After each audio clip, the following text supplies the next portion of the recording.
Hola and welcome back.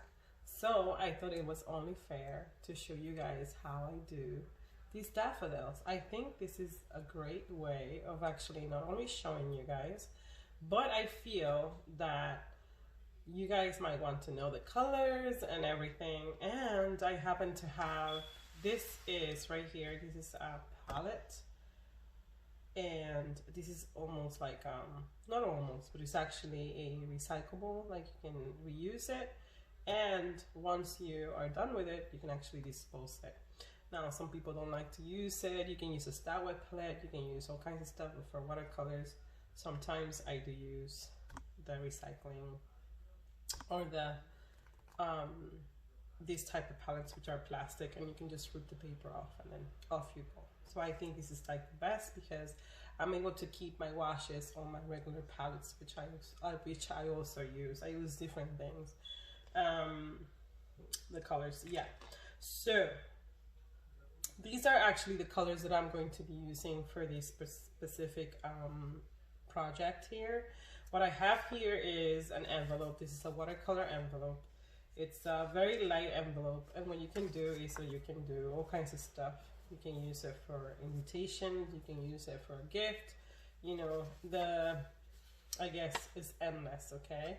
You can also download these things, and this is something that, like I said, sometimes I do, sometimes I sell them, sometimes I just do them as gifts, so it depends. You can definitely print, okay? You can use your watercolor paper. I actually have one thing that is called, I think it's better if you're doing it than just telling people, but at the same time, you know, I'm giving you like an idea of how you can do different things. This is called, I'm sure, like if you're a crafter or you're like me, you probably have one of these.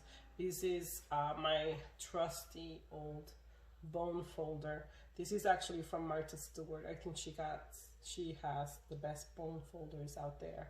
So this is a bone folder, and what this does, I'm just going to show you on a piece of scrap paper. Actually, you know what, in this one, what this does, it actually just makes the cuts and folds onto the paper for you to fold them. You can use this side to kind of just do the fold itself. Just gonna use not the watercolor paper, but maybe one of the envelopes that I actually created before, just so you have an idea on how to use a bone folder.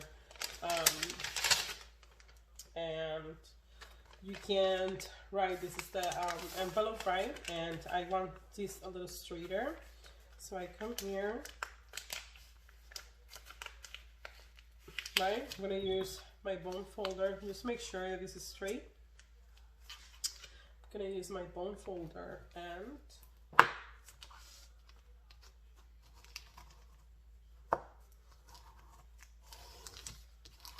make the fold, and I'm going to show you how precise this thing is. You see, there's the fold, okay? This is done with the bone folder. You can use this to also, like, I don't know, like if you want to curve or do certain things to rip paper off. I do a lot of craft as well, like a lot of paper craft with my watercolors and stuff like that. So if I want to do a distress corner somewhere, I use this side, or I can just use the bone folder and then rip it off like that with my hands. So you can do all kinds of things with your watercolors and different ideas to do for your paintings, and I happen to do all kinds of stuff. I'm going to show you where I got this because I think that's important. Like if I'm gonna give you something, I'm gonna give you everything, where you can get them and everything. You've probably seen these. This is actually acid-free paper. The roll of glue. Roll out. Okay, this is handy. Anybody that does crafting and stuff like that, this is like the best, right?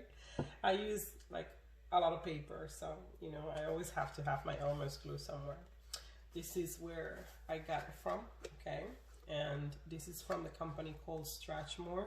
Okay, it comes in this pack. This comes about 10, I'm sure. Yes, no, maybe 10. It's right here in front of me.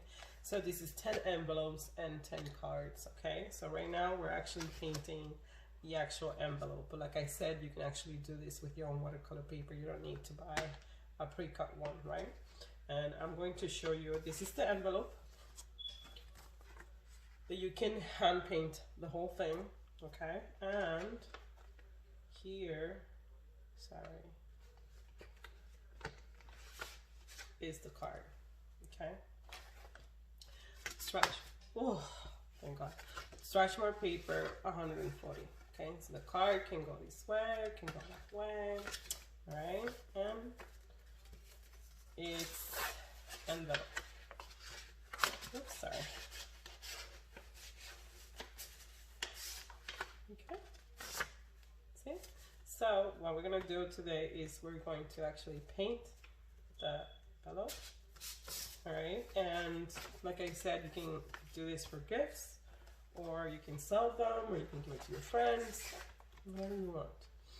All right, I'm going to try my best to show you guys step by step on how to do the daffodil. That's very important. So I'm just gonna get my craft. This is painter's tape, obviously.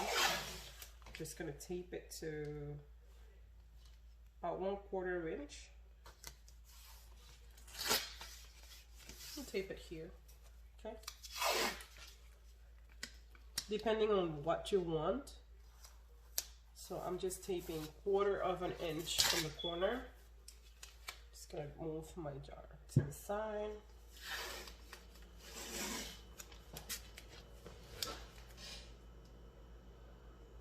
Inch on each side. Since I'm so used to, I do this all the time. Like, I'm always doing this.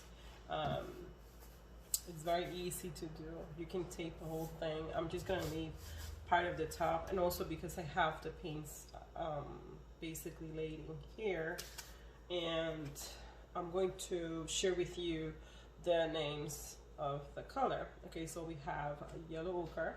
Okay, this is from Winsor & Newton. Yellow ochre is almost like a very brownish type of yellow. This is lemon yellow, which is very bright yellow.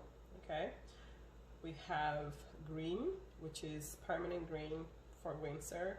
It could be Viridian green in other brands. And I believe this is Stalo blue, cobalt blue, I'm sorry, this is cobalt blue, which is also in other brands, Stalo blue or cobalt blue for Winsor and other brands. I use a lot of blue on my paintings because I love the ocean colors. I love a lot of like happy colors. I also use often this color, which is cerulean blue, and I use it with different companies. I have Core, Winsor, Schminke, Sennelier, you name it. I love the blue in all kinds of shades, of course. So this is the one that I'm using recently. This is from Grombacher, okay? And it's very thick type of color, all right? So what we're gonna do is that I'm going to turn the camera and we're going to step by step try to do this together. I'm going to use a 2B pencil or you can use a mechanical pencil, either way, all right?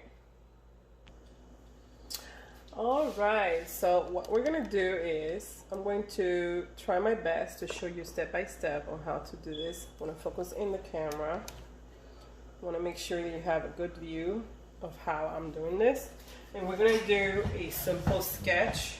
I'm also using a photograph of a daffodil. I'm gonna make sure before I sit that the picture is clear. And I'm sorry guys. And I'm just going to start creating my envelope. Try not to move it from here. Whatever design that I have, that I want. Oh, by the way, I started using, instead of the envelope, I'm sorry, instead of the 2B, I started using the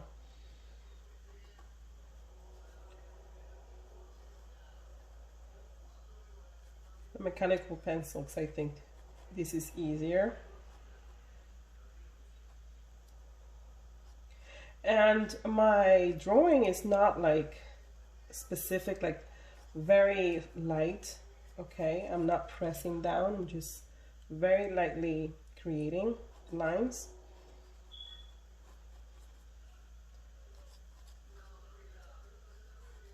Okay,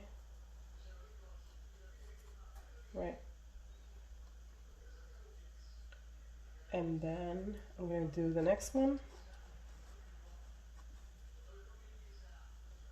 Usually I like to do them by threes, but you don't have to. You can do one big one, the whole envelope, or you can do one big one, a whole card. It depends on what you want to do. And one to the side. And I'm going to do one more. Also remember that if this is going to have an address, you want to leave some space here, right? Okay. Still it's going to be an envelope, right? And then it's going to have an address here. Okay, and then we're gonna pretend this is the stamp, but so you have an idea on how to accommodate this stuff. We're gonna do this one here instead. One down, one downwards here. I'm minding business far away. Okay, if you would like me to show you how to draw, I'm more than welcome. I love to teach. I love how to do certain things and show people how easy it is. I try my best to do things easy because you know, I learned that way as well. So I'm just gonna get my jar. Okay, and then I always tell people, like, depending on the type of paper that you have, this paper is very light. It's 140, but it's very light. It's not as heavy as other papers. So you want to tone down a little bit on how much water you add to it. What we're going to do is we're going to get the yellow. Okay, so we're going to do this kind of like the drying to wet technique. And I'm going to start spreading some yellow here.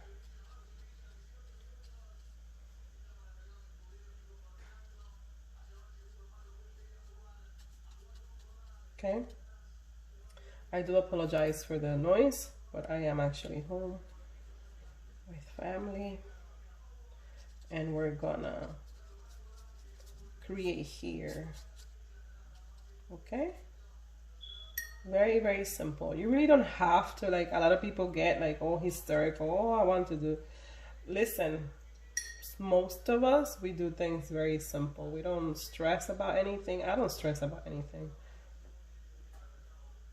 I'm going to put the yellow ochre right in the middle, so that. Can I get my green? Okay, and then I'm going to start doing stamens. Going that way, one going this way. Okay, some foliage. Okay, going that way. Going this way. Remember that this is an envelope, right? So you don't want to touch too much where the address is. Okay. Let's say you want to have a little bit of like background. I don't know, some washes in here and there. So maybe you can wet here. Just gonna wet here. Okay, I'm gonna get my blue. I call that waking up. I'll wake up my color. Okay, it's gonna drag with me a couple of drops here. All right. See how simple this is? All right, and we're gonna go here. Gonna do some foliage.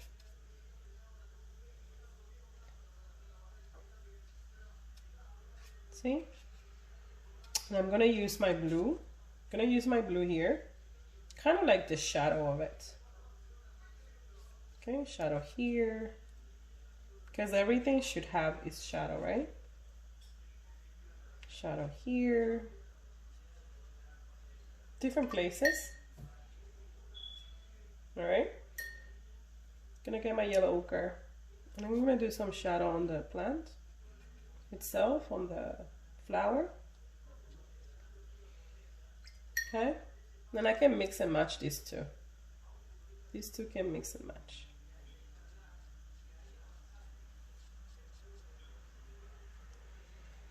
Now, a lot of people feel some type of way when they do like all that mess, but actually that makes the creates more of a handmade feeling, so I actually like it.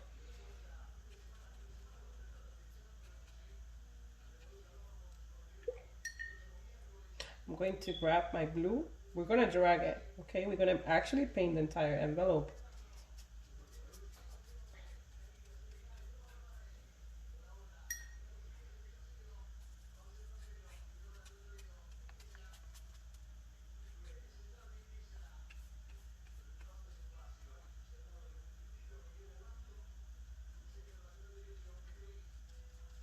I leave it some space for the,